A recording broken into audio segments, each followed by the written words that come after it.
Hello everyone, and welcome back to Foltz Fitness. This is our last video in our marathon prep series, and today we're going to be discussing everything race day and those few days leading up to the race. We'll first talk about my peak week of training, which was last week, and the details around that.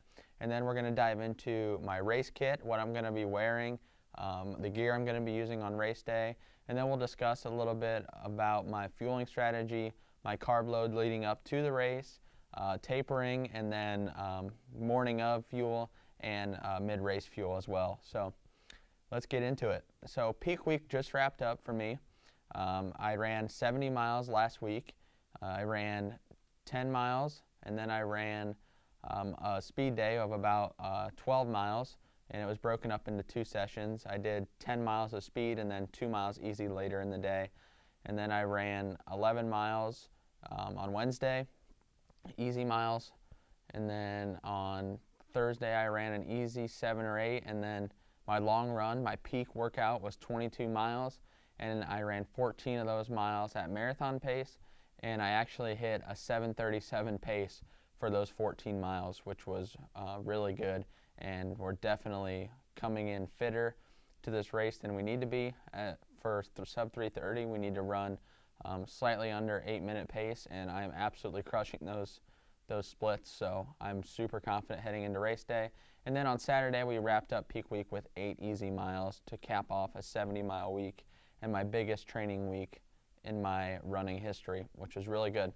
So now we moved on to this next week of training, and we're just starting to pull volume off. I'm still going to run at least one speed day, and that speed day is going to be a little slower. It's going to be closer to marathon pace.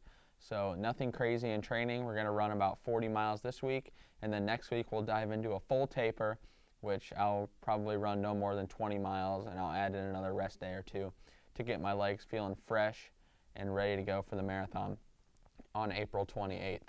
So getting super excited, and I just wanted to share with you now what my marathon kit is going to look like. So I'll just work through my gear. First things first are my bottoms. I'm running in the new Nike Aero Swift half tights. They're racing half tight, so tested these out in training. They're super comfortable, no issues with them whatsoever, and I'm excited to rock those on race day. My top is going to also be the Nike Aero Swift Dry Fit, their new running tank. White, keep me cool, just in case it's a little sunny out there. I didn't want to go black, so super lightweight and ventilated, so it should keep me cool on race day.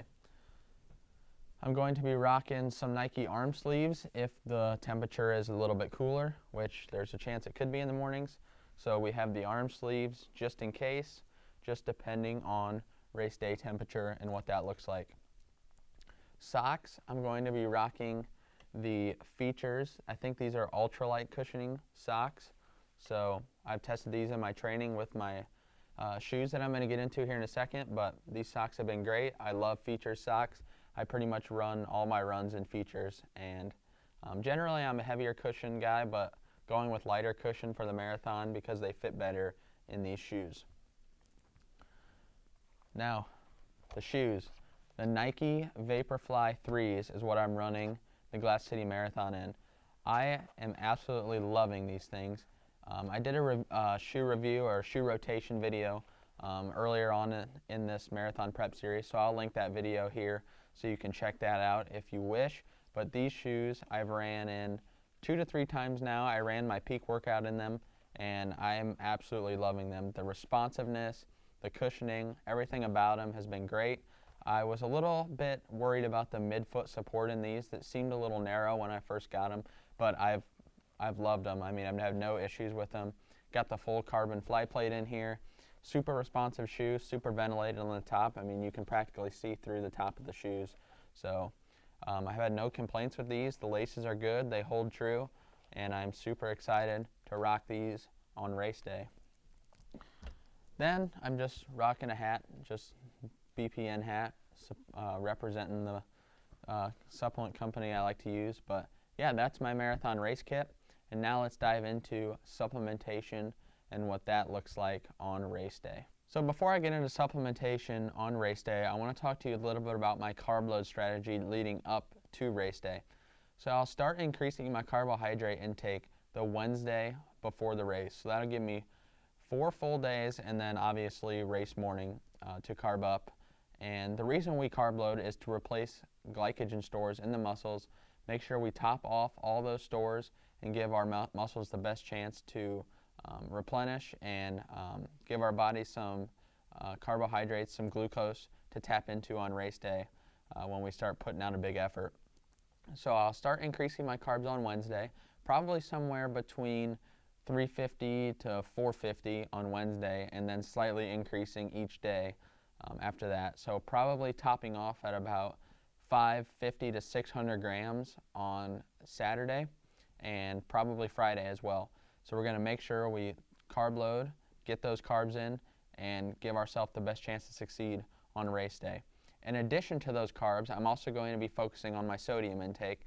So Saturday before the race, I like to front load my sodium to make sure I don't fall behind. So I'll probably get in anywhere from 3,500 to 5,000 milligrams of sodium on Saturday. And then when we get to Sunday, I'll wake up early and have my normal pre-run meal when it comes to my long run. So I'll have a bagel, peanut butter, honey, banana, probably a little bit of eggs, and I'll probably throw in an additional piece of sourdough, as I did that on my peak workout, and it seemed to give me a little bit extra boost when I needed it. So I'll probably consume that around 2.5 hours, 3 hours before the race starts, and then I'll sip on some G1M Sport. It's BPN's carbohydrate and electrolyte drink. It's got 80 calories, 20 grams of carbs per scoop. So I'll mix this, 2 scoops of this, and about 16 to 20 ounces of water, and I'll sip on this right after I finish my meal up until about an hour before the race. In addition to this G1M Sport, I'll also add in 2 scoops of their electrolytes just to give me some more sodium, more full electrolyte profile, and just really make sure we're dialing in the carbs and the sodium pre-race. So once I get this down, which will be about an hour before the race, I'll move to a Go Bar. I'll have a BPN Go Bar. It's got 200 calories, 36 grams of carbs. I'll have that about 40 minutes out from the race, and then I'll probably just sip on a little bit of water here and there and kind of taper off the liquids, so hopefully I don't have to go to the bathroom too much during the race or pre-race. And then, most importantly, during the race, I'll be using BPN's Go Gels. I love these gels. They're easy on my stomach, quick digesting carbs, 100 calories, 24 grams of carbs, 110 milligrams of sodium in each one of these, and I'm going to take one every 4 miles. So 4, 8, 12, 16, 20, and 24. We're going to have 6 gels during this race, so I'm going to get in about 600 calories through gels, and obviously just continue to be on top of calories and carbohydrates during the race to keep my body going. I'll also sip on some electrolytes that are provided through the race, some water, things like that. I'm going to grab water every time I pass an aid station just to make sure that the body is fueled and we can keep going strong throughout the whole race, and we're just staying on top of hydration and calorie intake the entire time. So that's pretty much my fueling strategy for the race. We're getting excited. I'm feeling fit, strong, and like I said, we've started to decrease volume in training, so the legs are starting to feel better and better each day. Next week, we'll be in full taper mode. I'm probably only going to run about 20 miles that week leading into the race. So we're getting excited. We're feeling good. We're feeling fit. We're continuing to eat this week the same things pretty much, keeping the carbs high, protein high, helping the muscles refuel, recover, and replenish from the hard training we've done. So we're just going to continue doing what we do, and we're getting excited for race day. So thanks for sticking with us throughout this video. This is our last marathon prep series video until we release the race day footage. So I'm super excited to share that with you. Can't wait to run the Glass City Marathon on April 28th, sub 3:30. Here we come.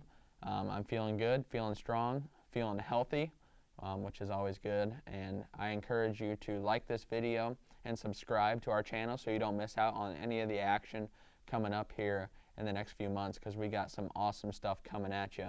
So remember to do something hard each and every day and watch your life transform.